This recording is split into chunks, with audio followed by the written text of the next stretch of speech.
হাত চালিয়ে সেই কবিরাজ বলে দিল, আর আপনি তার কথাকে বিশ্বাস করে নিলেন।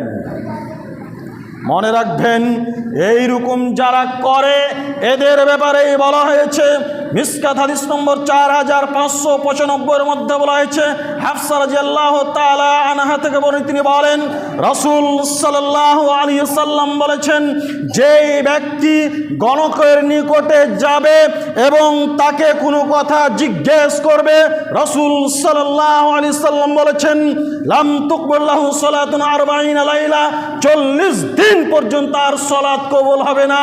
যেই ব্যক্তি গণকের নিকটে যাবে, যেই ব্যক্তি গণকের নিকটে গিয়ে তাকে কোনো কথা জিজ্ঞেস করবে, 40 দিন পর্যন্ত তার সালাত কবুল হবে না।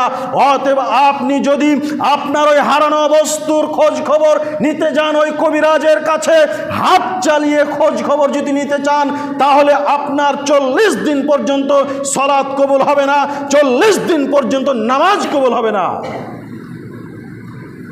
আপনি মনে ভেবেছেন কি আমার 10,000 টাকা হারিয়ে গেল, সেই টাকার সুসংবাদ তার কাছ থেকে নিয়ে নেব, নিয়ে তাকে ধরবো, টাকা পেয়ে যাব।